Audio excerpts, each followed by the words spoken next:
बिस्मिल्लाहिर्रहमानिर्रहीम। अस्सलाम वालेकुम ख़वातीन व हज़रात। प्रोग्राम ऑन रिकॉर्ड के साथ जवाद शमसी आपकी खिदमत में हाजिर। नाज़रीन, आईनी तरमीम का मामला जहां से शुरू हुआ था वहीं पे अटका हुआ है। रोजाना की बुनियाद पे हमें बताया जाता है, कभी मोहतरम बिलावल भुट्टो की तरफ से, कभी मौलाना फजल रहमान की तरफ से। हुकूमत ने तो खैर बहुत ही कम बताया कि जी हम करीब पहुंच चुके, हम अब करने जा रहे हैं, और कल जनाब असम्बली का इजलास बुला लिया गया है और कौम जो है वो तजब्जब का शिकार है और सस्पेंस क्रिएट किया जा रहा है। इससे तो बेहतर है कि फैसला ना करने से बेहतर है फैसला कर लें, खा कोई गलत ही फैसला कर लें, ताकि उससे कुछ सबक तो मिलेगा। लेकिन इस वक्त मुझे जो समझ आ रही है वो ये आ रही है कि अब पाकिस्तान में आज के हवाले से अगर हम देखें आज की सिचुएशन, तो इलेक्शन कमीशन के ऊपर बहुत बड़ी जिम्मेदारी है, पार्लियामेंट के ऊपर बहुत बड़ी जिम्मेदारी है, और पाकिस्तानी अदालतें जो हैं वो एक मजाक बन चुकी हैं। ये तेरा चीफ जस्टिस, ये मेरा चीफ जस्टिस, इससे हमें निकलना होगा। और मैं एक खास जमात जो इस वक्त मौलाना फजल रहमान के इर्द गिर्द मंडला रही है, मुझे तो उनकी समझ नहीं आ रही कि हार्डलाइनर लोग हैं, और ये वैसे भी हमारे दीन में है कि जी एक हद तक किसी के खिलाफ जाओ ताकि तुम्हें उससे मिलते हुए शर्म महसूस ना हो। लेकिन इनकी इतनी शर्म कम है, या इनमें शर्म है ही नहीं। जैसे ख्वाजा आसिफ ने कहा था किसी जमाने में कि वो बिल्कुल ही 90 डिग्री से मौलाना फजल रहमान के सामने वो लेट गए हैं, और मौलाना मौलाना मौलाना, जिस मौलाना के बारे में पता नहीं वो क्या क्या अलकाबात कभी कहा करते थे। इस वक्त मौलाना का जो मैं समझता हूं एक रवैया है, या जो जिस तरह से वो खेल रहे हैं हुकूमत और अपोजिशन के साथ, ये मुझे को पाकिस्तान के हक में कोई बेहतर नहीं नजर आ रहा। ये मेरी अपनी राय है, लेकिन पूछते हैं मेहमान गिरामी से। मेरे साथ इस वक्त मौजूद हैं ब्रिगेडियर लियाकत अली तूर साहब, किसी तारफ के मोहताज नहीं हैं। उनसे इन सवालात के जवाब चाहेंगे। जनाब अस्सलाम वालेकुम ब्रिगेडियर साहब। वालेकुम अस्सलाम शमसी साहब, कैसे हैं आप? जी अल्हम्दुलिल्लाह। ब्रिगेडियर साहब, मुझे ये बताइए कि इस वक्त पाकिस्तान के मामलात जो हैं, अगर आप इकोनॉमिकली देखें, पाकिस्तान के मामलात देखें, कोई अमनो अमान के हवाले से देखें, यानी कभी स्टूडेंट कोई इशू लेके बाहर आ जाते हैं, कभी ताजर कोई इशू लेके बाहर आ जाते हैं, कभी दीगर मामलात हैं, वो बहुत से मामलात सर उठाए हुए हैं। इस वक्त में जो इस वक्त है, बड़ा नाजुक सा वक्त चल रहा है, लेकिन उसमें मौलाना साहब तमाम लोगों की कमजोरियों से नाजायज फायदा उठा रहे हैं। मैं बड़ा कैटेगोरिकली बात कर रहा हूं, मुबैना लफ्ज भी इस्तेमाल नहीं कर रहा, क्योंकि जो नजर आ रहा है वो मैं बात कर रहा हूं। हुकूमत की क्या कमजोरी हो सकती है मुझे नहीं पता, वो बहुत ही अजीब तरीके से डील कर रही है। और इसी तरह मुझे फौज की कमजोरी की भी समझ नहीं आ रही क्या कमजोरी है। ओ भाई, अगर तरमीम करनी है तो कर लो, नहीं करनी तो फारग हो जाएं। इससे तो बेहतर है अदालतों के साथ आप बैठ के बात कर लेते, स्टैब्लिशमेंट अदालतों के पास साथ बैठ के बात कर लेते कि ये सेटअप हमने चलाना है, इसके बारे में अब हम ख्याल जजेस जरा मोहतात रहें, और हमने इस मुल्क को 5 साल में इस अपना निकालना है, इस डगर पे लेके आना है, क्राइसिस से निकालना है। अगर मौलाना साहब के हाथों ब्लैकमेल होना है तो उससे बेहतर आप तरमीम करें ही ना। जी बिस्मिल्लाहिर्रहमानिर्रहीम शमसी साहब, इसमें 2-3 बुनियादी बातें हैं। एक बुनियादी तो बात यह है कि वो हमारे जमहूरी रवैये जो हैं उनमें जो रिवाज पड़ गए हैं वो बड़े खतरनाक हैं। पहला रिवाज ये है कि जब आप इलेक्शन हार जाओ तो इलेक्शन कमीशन को बदनाम करना शुरू करो, हार मानने से इनकार करो, और जीतने वाले को कहो कि ये धोखेबाजी से और नाजायज तौर पे जीता है। ये रिवाज इतना सख्त हो गया है कि नजर नहीं आता कि पाकिस्तान में कभी भी जमहूरी हुकूमत अमन और चैन से हुकूमत कर सकेगी, क्योंकि हारने वाले पहले दिन से ही जलसा जुलूस शुरू कर देते हैं। बिल्कुल ठीक। दूसरे, हमारे अदालती फैसलों की वजह से कुछ इस किस्म का तासुर पैदा हो गया है कि तोड़फोड़ करना, सड़कें रोकना, अवाम की जिंदगी को जीरन बनाना, ये जमहूरी हक है। हालांकि ये किसी आइन और किसी पार्लियामेंट के किसी कानून के अंदर ऐसी बात नहीं है कि आपका हक है कि आप सड़कें रोक दें और आप तोड़फोड़ करें और आप निजी और सरकारी इमलाक को नुकसान पहुंचाएं और फिर बच निकलें। ये बहुत ही खतरनाक रुझान है इस रुझान के साथ मुल्क में अमन व अमान कायम नहीं रह सकता। ठीक। इस तनाजुर में अगर हम देखें तो अब जो आईनी तरमीम की जरूरत पेश आई वो पार्लियामेंट का फैसला है कि आईनी तरमीम होनी चाहिए। पार्लियामेंट ने उसको तजवीज़ बनाई है और पार्लियामेंट ने उसको अप्रूव करना है या नहीं करना, इसको मंजूर करना है या इसको रद्द कर देना है। उसके अंदर जो सियासी पार्टियां हैं वो अपनी 2/3 अक्सरियत साबित करने की कोशिश में लगी हुई हैं। उसमें मौलाना को एक कलीदी हैसियत हासिल है और वो अपने मुफाद को मुकद्दम रखे हुए हैं। मुझे लगता तो यूं ही है जैसे कि मुल्क का मुफाद इतना अहम नहीं है जितना JUI का मुफाद अहम है। उनकी एक बात से तो इत्तेफाक किया जा सकता है और करना भी चाहिए कि कोई आईनी तरमीम ऐसी नहीं होनी चाहिए जिसके साथ मुल्क को नुकसान हो बाद में। ठीक है। तो वो उन्होंने जो हुकूमती तरमीम थी उनमें उन्होंने तजावीज़ दी, वो तजावीज़ मान ली गई, लेकिन उसके बाद भी उसके खिलाफ कोई और एक तर्ज अमल बहाना लेना और तो इसको पास ना होने देना मेरे ख्याल में थोड़ी सी ज्यादती नजर आती है। ठीक। बहरहाल अच्छा, नहीं, थोड़ा यहाँ इसकी मजीद वजाहत मुफाद को मैं चाहूंगा कि इसको मजीद थोड़ा वाजे करें कि अब एक हमने देखा जाती उम्रा एक बैठक होती है, हमने कभी सियासत में ऐसे नहीं देखा था। और जब कभी 5 या 7 या 10 बड़े इकट्ठे होते थे, जिस तरह हमने देखा जरदारी और नवाज शरीफ के माबैन एक मुआहिदा हुआ और उससे पहले बीबी ने मिसाक जमहूरियत किया और हमने उसके नताइज देखे कि जी जो रात को मीटिंग होती थी तो उसमें कोई बेयकीनी नहीं होती थी। रात को जी जरदारी साहब की और नवाज शरीफ साहब की मीटिंग हुई, जी फलां तरमीम में वोट किया जाएगा। लेकिन हैरान कुन हद तक यह है कि सियासत को इतना गैर यकीनी बना दिया गया है, गैर यकीनी बना दिया गया है कि यहां लोगों के ईमान मुतजलजल होना शुरू हो गए हैं कि सियासत जैसे कोई गाली बन गई है कि रात को आप कुछ और होते हैं, वहां आप लोगों के साथ प्रेस कॉन्फ्रेंस करते हैं कि हमने इत्तफाक कर लिया है और आप मिलते हैं जनाब PTI से, तो वो एक शरारत सी नजर आती है आपके लहजे में। जी हाँ, इसका नेशनल मोरल पर असर पड़ता है। लोग भी गैर यकीनी सूरत हाल में मुब्तला हो जाते हैं और मुल्क का मुस्तकबिल जो है वो तारीक नजर आने लगता है। हमारी सियासत में ज़रूरत है इत्तेहाद की। इत्तेहाद वो अंसर है जिसकी कायदे आज़म ने ख़ास तौर पे ताकीद की थी, तंजीम की, इत्तेहाद की और यकीन महकम की। लेकिन हमने इत्तेहाद को पारा पारा किया हुआ है और जगह जगह मुल्क के खिलाफ जुलूस जलसे नजर आते हैं और एक दूसरे पे हमला करने के ऐलान होते हैं और उसके बाद तोड़ फोड़ होती है और किसी एक को सजा नहीं होती। आप देखिए 2012 में बरतानिया के अंदर फसादात हुए और वो इस बुनियाद पे थे कि यूनिवर्सिटी की फीसों पे स्टूडेंट्स का झगड़ा था, लेकिन उन्होंने 2700 स्टूडेंट्स को 1.5 महीने में सजा दे दी। हमारे यहाँ आग लग जाती है, तबाही हो जाती है, सरकारी इमलाक का बेतहाशा नुकसान हो जाता है, किसी एक फर्द को सजा नहीं होती। सर यहाँ आपके सामने 9 मई है, 9 मई पे आप सजा नहीं दे सके, हालांकि ये एस्टेब्लिशमेंट का मामला है। आपके सामने 9 मई है और आपके सामने बरतानिया का 29 जुलाई भी है।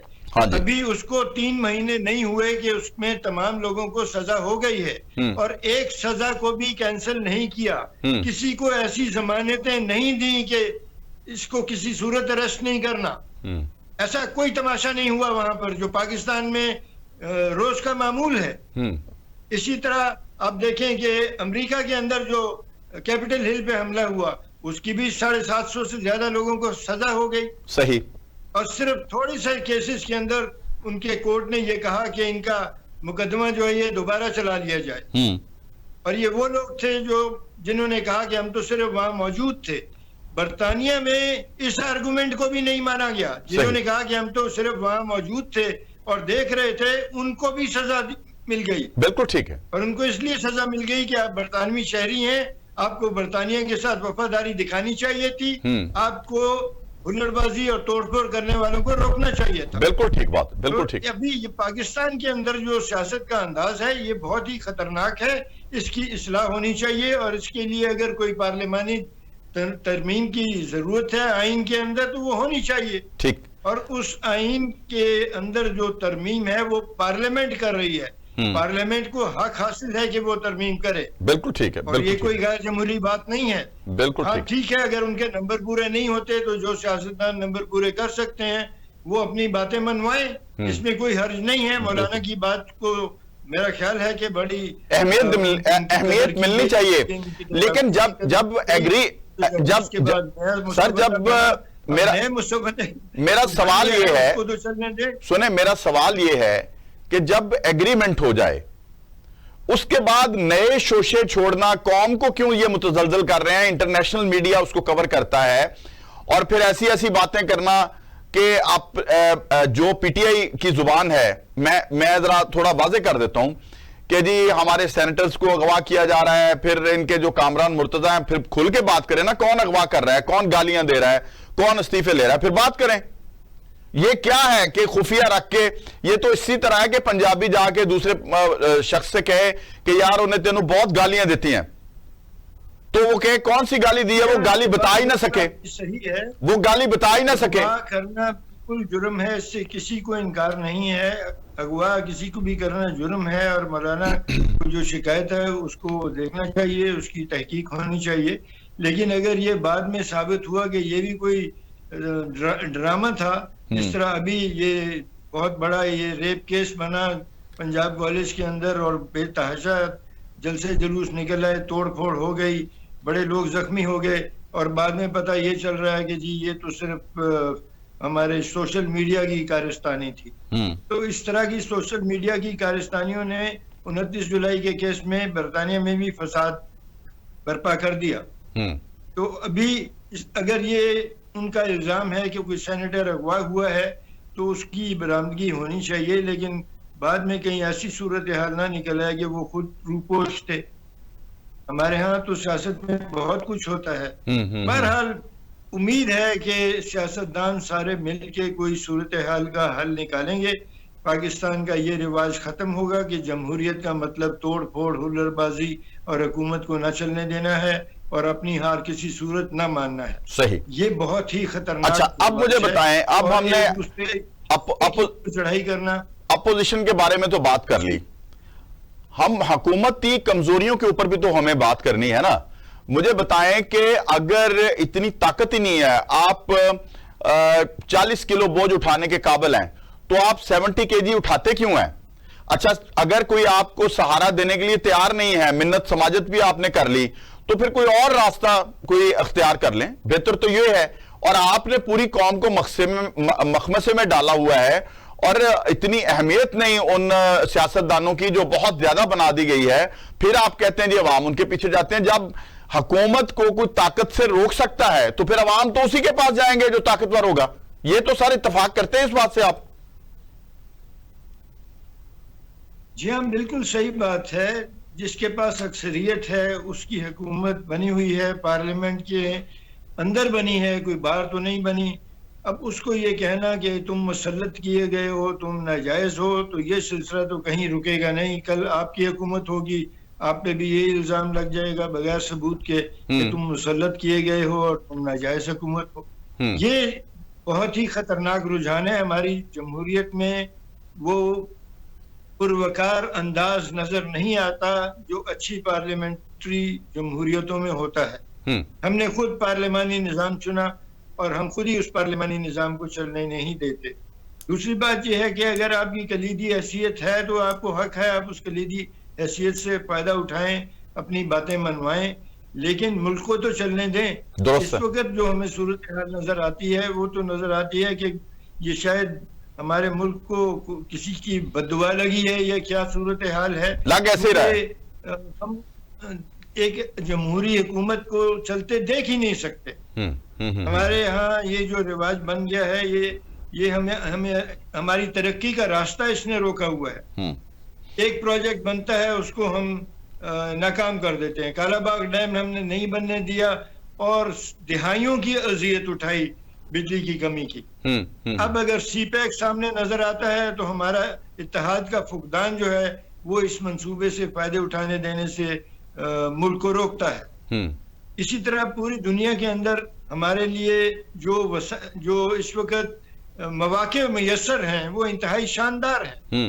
और अगर हम अपने आप को मुत्तहिद नहीं रख सकते, अपनी हुकूमत को मुस्तहकम नहीं कर सकते, अपने आप को मुल्की इस्तेहकाम नहीं दे सकते, तो फिर ये एक काबिल अफसोस बात होगी। ये जो इंतहाई शानदार मौके पूरी दुनिया में पाकिस्तान को तरक्की के नजर आते हैं, ये मौके फिर कायम नहीं रहेंगे। सही। अच्छा, ये बहुत बातें हो रही हैं रजीम चेंज की दोबारा से। अगर ये हुकूमत और इसके इत्तेहादी कमजोर पाए जाते हैं, तो आपको लगता नहीं है कि मे बी इस वक्त मौलाना कोई रजीम चेंज का हिस्सा बन रहे हों और कमजोरियां तलाश करके फिर उन्हीं पे हथौड़ा चलाया जा रहा हो? ये ऐसी सूरत हाल बन सकती है, क्योंकि फिर वो ये भी तो पॉसिबिलिटी है ना सर। ये भी तो पार्लियामेंट नहीं पूरे कर जाए, ये भी तो पॉसिबिलिटी है ना। सुने, ये भी तो पॉसिबिलिटी है कि मौलाना को वजारत उज़्मा का ख्वाब दिखाया जा रहा हो पीटीआई की तरफ से। कुछ इस तरह का मुझे नजर आ रहा है, क्योंकि मौलाना इतना सख्त जो देखें जी, अगर आईनी अदालत भी बने तो मौलाना का क्या नुकसान है? अगर आईनी बेंच भी बन जाए, मौलाना को क्या फायदा है? बात सही है, जब आप आरिफ अलवी को सदर बना सकते हैं, तो फिर आप मौलाना को भी हक है कि वो भी सदर बन जाएं। बिल्कुल बन जाए सदर, लेकिन मुल्क को सदर नहीं वजीर आजम मौलाना फजलुर रहमान जी बन जाए, बहुत अच्छी बात होगी। अगर पार्लियामेंट जमहूरी तरीके से उन्हें बनाती है तो बड़ी अच्छी बात होगी। वो करें हुकूमत और मुल्क को वो तरक्की दे के दिखाएं जो दूसरे मुल्कों ने आनन फानन हासिल की है। सिंगापुर ने आनन फानन तरक्की हासिल की है। पाकिस्तान के लिए इंतहाई शानदार मौके हैं, इंतहाई माला माल है पाकिस्तान वसाइल के साथ अल्लाह के फजल से, और बड़ी अच्छी तरक्की की गुंजाइश मौजूद है। लेकिन हमारी अपने ही लड़ाइयों ने और अपनी ही निफाक ने इसको रोका हुआ है। सही। हमें इस सूरत हाल से निकलना है, और अगर मौलाना हमें इस सूरत हाल से निकाल सकते हैं तो बहुत अच्छी बात होगी, और उनको अल्लाह ताला इसका अजर भी देगा। लेकिन मेरा ख्याल है कि इस वक्त जो आपने तो दुआएं देना शुरू कर दी हैं, अल्लाह करे किसी को तो आपकी दुआएं लग जाएं। जी हाँ, अगर किसी के जरिए भी पाकिस्तान वो तरक्की कर सकता है जिसकी पॉसिबिलिटीज इस वक्त नजर आ रही हैं। हाँ, सही। आपका महल्ले वकू चीन और रूस के जोड़ के बिल्कुल जनूब में है, और आप वहां से रूस को और चीन को और सेंट्रल एशियाई रियासतों को गवादर तक रास्ता दे सकते हैं। और ये एक बहुत बड़ा, जिसे स्ट्रेटेजिक एडवांटेज कहते हैं, ये आपके पास है।